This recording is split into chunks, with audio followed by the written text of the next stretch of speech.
आज का जो दिन था काफ़ी हिस्टोरिक है क्योंकि अपना देश जब आज़ादी का Amrit Mahotsav 75 years of India's independence हम लोग पूरा जब सेलिब्रेट कर रहा है, तो इस अवसर पर माननीय प्रधानमंत्री जी और हमारे जितने भी एनडीए के जो लीडर्स हैं उन सब का माध्यम से हम जितने भी जो ट्राइबल है उसको एक बहुत अच्छा अवसर मिला है। अभी 75 साल में कभी भी मौका नहीं मिला है ट्राइबल को कि इतना देश का सबसे बड़ा पद में जाके रिप्रेजेंट करने के लिए, और वो भी एक हमारा एक वुमेन। तो आई थिंक ये बहुत अच्छा एक उन लोगों का एक एक्नॉलेजमेंट है टुवर्ड्स द ट्राइबल सोसाइटी और खास करके महिलाओं लोगों के लिए। तो ये बिल्कुल इस डिसीजन को हम लोग तहे दिल से अप्रिशिएट करते हैं। और रिसेंटली जो चुनाव हुआ है, राष्ट्रपति का जो चुनाव हुआ है, उसमें भी आप लोग जो नतीजे आए हैं तो cutting across all political parties सभी लोग ने जो मैडम मुर्मू जी का जो प्रेसिडेंसी जो कैंडिडेटशिप को उसको एक्सेप्ट भी किया है। और आज बहुत ही एक अच्छा फंक्शन में आज स्वेरिंग इन भी हुआ है, तो काफ़ी खुश है। और I being from a tribal background, तो डेफिनेटली इसको हम लोग तहे दिल से हम स्वागत करते हैं और मैडम द्रौपदी मुर्मू को हम बहुत कॉन्ग्रेचुलेट भी करते हैं और घर घर तिरंगा एंगल में डेफिनेटली काम करेंगे। Sir, since you took over as the CM, sir, you have been very vocal and you have categorically said that you zero tolerance against corruption, sir. Recently, sir, there was an allegation taken. अभी जो recently जो allegations जो लगाया है DDU-JY के schemes के बारे में, ये बेसिकली गवर्नमेंट को पूरा बदनाम करने का ये एक साजिश है। और आप सबको पता है कि बीजेपी गवर्नमेंट आने के बाद अरुणाचल प्रदेश में करप्शन को बिल्कुल हम लोग टॉलरेट नहीं करता है। मैंने कुछ इंटरव्यूज में even I have also appeal the media persons also, क्योंकि मीडिया को भी वन साइडेड स्टोरी नहीं बनाना है। आप लोग को उसमें एलिगेशंस क्या है ग्राउंड में जाके भी आप लोगों को वेरीफाई करना चाहिए। जो टेंडरिंग प्रोसेस हुआ है वो ठीक ठाक एज पर नॉर्म्स हुआ कि नहीं हुआ, काम जो एग्जीक्यूट हुआ है वो भी नॉर्म्स का मुताबिक हुआ कि नहीं हुआ, काम ऑन ग्राउंड फिजिकली वहाँ पे है कि नहीं है। तो मीडिया का भी ये रिस्पॉन्सिबल बनता है। तो मेरा हिसाब से तो काम भी पूरा हो चुका है, टेंडरिंग प्रोसेस से लेके अभी यूटिलाइजेशन सर्टिफिकेट तक भी गवर्नमेंट ऑफ इंडिया को जमा करके रखा हुआ है। सो एनीवे, जैसे आपने बोला है कि ये ऑलरेडी मैटर जो कोर्ट में किसी ने दिया हुआ है, तो ये ऑलरेडी ये मैटर सब जुडिस भी है। तो मेरा सिर्फ यही कहना है कि काम पूरा हो चुका है, ये केवल गवर्नमेंट को बदनाम करने का एक साजिश है। I think must be the only loan state in the entire country जहाँ पे अपना राजधानी कैपिटल में जहाँ पे एयरपोर्ट नहीं था। तो इसका काम हम लोग माननीय प्रधानमंत्री खुद ने आई थिंक 2019 में इसका फाउंडेशन ले किया है। With in A short span of time अभी लगभग हमारा जो ईटानगर जो होलोंगी में जो एयरपोर्ट बन रहा है उसमें काम लगभग ख़त्म हो चुका है। रिसेंटली आई थिंक 18 जुलाई को वहाँ पे DGCA की तरफ से और वहाँ पे कैलिब्रेशन लैंडिंग भी हो गया है। तो हम लोग अभी टारगेट कर रहे हैं कि बाय 15 अगस्त, अभी कुछ ही दिन बाकी है, तब तक में हम लोग पैसेंजर फ्लाइट सर्विस भी हम लोग शुरुआत कर देंगे। So one issue that has been long pending, like the Chakma Hajong issues, and recently we have seen there was a news related to issuing of RPC, sir. So, sir, even the student organization, the Apex student body, had demanded that the concerned DC should be sacked, sir. What is your take on that? Labours Arunachal में जो काम कर रहे थे उनको वो निखोज हो रहे हैं, वहाँ पे उनके बॉडीज नहीं मिल रहा है या वो लोग गायब है। तो उसके बारे में रेस्क्यू ऑपरेशन अभी तक किस तरह से चल रहा है और क्या स्टेटस क्या है उस सिचुएशन का? ये जो बॉर्डर रोड्स ऑर्गेनाइजेशन का जो टोटल 19 लेबर्स जो मिसिंग हुआ था, उस इशू में हमें जो रिपोर्ट आया है कल, यानी कि 24 जुलाई, कल शाम का जो रिपोर्ट ये बता रहा है कि out of 19 missing labours 10 labour को ऑलरेडी रिट्रीव कर चुका है। और उस 10 लेबर को भी उसके क्योंकि इतना दिन हो गया जंगल में वो लोग मिसिंग होके, तो हेल्थ कंडीशन काफ़ी ख़राब था। और रेस्क्यू मिशन में हमारा SDRF की टीम और वहाँ कुरुंगुमे डिस्ट्रिक्ट के जो लोकल्स है उसका डिस्ट्रिक्ट एडमिनिस्ट्रेशन का टीम और साथ साथ इंडियन एयरफोर्स को भी हम लोग ने यूज़ किया है सर्च एंड रेस्क्यू ऑपरेशंस पर। तो कल तक मैं 10 लोगों को आइडेंटिफाई करके रेस्क्यू कर पाया, और जिसमें से 5 का काफ़ी क्रिटिकल था, तो 5 लोगों को कुरुंगुमे डिस्ट्रिक्ट से इवैक्यूएट करके हमारा नाहरलगुन में जो मेडिकल कॉलेज है ट्रिम्स, वहाँ में लेके एडमिट किया हुआ है। और बाकी जो 5 जो कुरुम्बुर में डिस्ट्रिक्ट में पड़ा हुआ है उसको भी हम लोगों को इवैक्यूएट करके मेडिकल कॉलेज में लेके आना था, but unfortunately due to bad weather आज भी हेलीकॉप्टर ट्राई किया मगर हेलीकॉप्टर वहाँ पे फ्लाई कर नहीं पाया।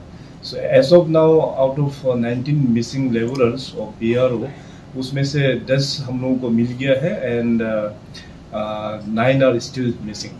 अभी कौन सा स्टेज पे और क्या? Sir, in addition to my colleagues' questions, sir, I want to ask, like, recently we have seen Namsai declaration also. So, by when it is expected, sir, that this long pending issues will be sorted out?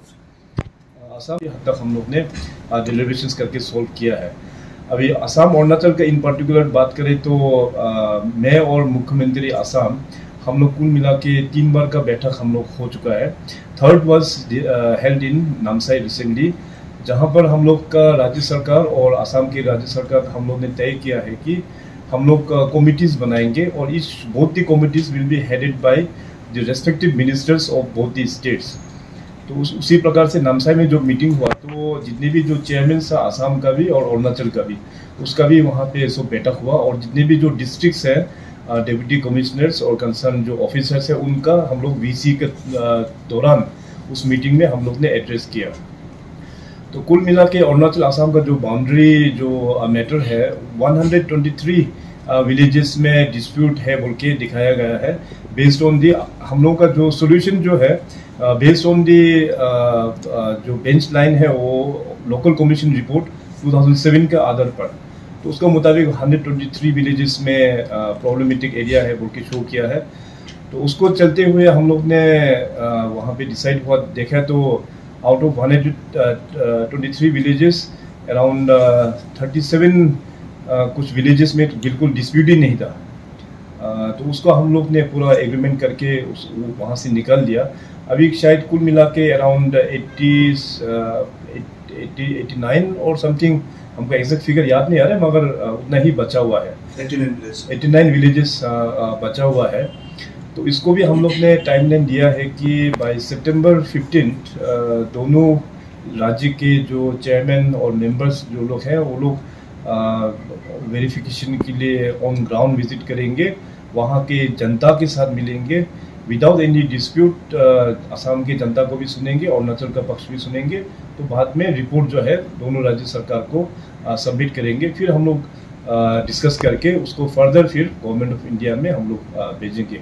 तो ये एक बहुत अच्छा एक माहौल पूरा across north east में बन के आया है, क्योंकि नॉर्थ ईस्ट में जो बॉर्डर इंटर स्टेट जो बॉर्डर इश्यूज है सदियों से चल के आया है। इस कारण से बहुत खास करके जो बॉर्डर एरियाज में रहने वाला असम के और बाकी जितने भी जो असम के साथ में जो बॉर्डर शेयर करते हैं उन राज्य के लोग को भी काफ़ी दिक्कतें झेलना पड़ा है। मगर अभी उम्मीद है, एक आशा का किरण ऑलरेडी जाग चुका है और उस दिशा में सभी राज्य ने काम करना भी स्टार्ट कर दिया। आप भी वहाँ पे थे और किस तरह से मतलब नॉर्थ ईस्ट को डेवलपमेंट के लिए क्या सजेशन दिया, कैसे आप लोगों ने आगे ले जाने के लिए सोचा है? कल हमारा भारतीय जनता पार्टी के हेडक्वार्टर में चीफ मिनिस्टर्स और जितना भी डिप्टी चीफ मिनिस्टर है उसका बैठक हुआ था। ये एक 3 मंथ्स में एक बार ये इवेंट होता है ऑनरेबल प्राइम मिनिस्टर साहब और पार्टी प्रेसिडेंट साहब का इनिशिएटिव से। तो बेसिकली इस मीटिंग में ये कुछ रिव्यू मीटिंग होता है कि अपना गवर्नमेंट ऑफ इंडिया के जितने भी जो फ्लैगशिप प्रोग्राम्स है वो हर एक राज्य में किस प्रकार से चल रहा है और गवर्नमेंट ऑफ इंडिया जो टारगेट सेट करता है उस प्रकार से अचीवमेंट हो रहा है कि नहीं हो रहा है।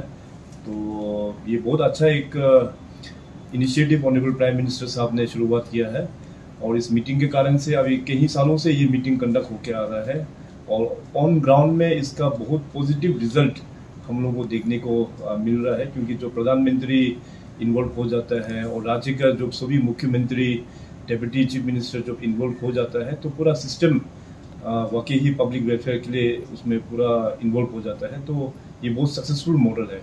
तो ये हमारा भारतीय जनता पार्टी का 3-3 महीना का ये एक तरीका से एक रिव्यू मीटिंग ही है। डैम जो बनना शुरू हुआ है, वैसे प्रोसेस तो बहुत पहले ही शुरू हो गया था मगर ऑन ग्राउंड में बहुत कम प्रोजेक्ट्स अभी तक बन पाया है। अभी तक का जो बिगेस्ट प्रोजेक्ट है हमारा कमिंग हाइड्रो इलेक्ट्रिकल अभी 600 मेगावाट, वो प्रैक्टिकली हम लोग वहाँ से पावर जनरेशन का काम शुरू हुआ है। अभी आने वाला दिनों में अभी सुबनसिरी लोअर सुबनसिरी जो प्रोजेक्ट है 2000 मेगावाट का, वो अभी कंस्ट्रक्शन चल रहा है। तो देखिए ऑब्वियसली डाउन स्ट्रीम के लोग जो बैठने वाला डेफिनेटली चिंता होगा, मगर इसमें ये भी है कि ये सब जो हाइड्रो इलेक्ट्रिक प्रोजेक्ट का जो फाइनली जो अप्रूव होता है, तो बहुत सारा केस स्टडी करके इसका एनवायरमेंटल इम्पैक्ट और इसका पूरा डाउन स्ट्रीम इम्पैक्ट सारा चीज़ स्टडी करके तब जाके गो अहेड मिलता है। तो अभी देखिए नॉर्थ ईस्ट में वैसे भी हम लोगों का वहाँ पे काफ़ी सारा बारिश भी हो रहा है। अभी रिसेंटली अनफॉर्चुनेटली आसाम में बारिश के कारण से काफ़ी इम्पैक्ट हुआ है, 100 से भी अधिक लोगों का जान भी गया है। तो आसाम जो होता है, जिसे मैंने कहा कि वो सेंट्रली लोकेटेड में है, चारों तरफ हिल स्टेट से घिरा हुआ है। तो नॉर्थ ईस्ट में जितने भी जो बारिश होता है, चाहे अरुणाचल में हो या मेघालय में हो, कहीं भी हो, तो फाइनली जाके आसाम में जाके फ्लड हो जाता है।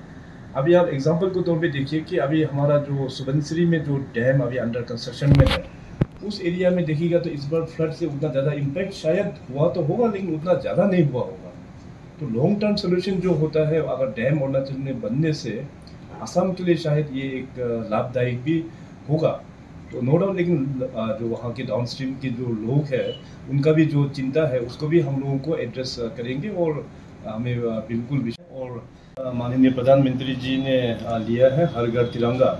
तो 75 ईयर्स ऑफ इंडियाज इंडिपेंडेंस में not only in Arunachal Pradesh पर पूरे देश भर में करीबन 20 लाख से भी अधिक हाउस होल्ड है पूरे देश में।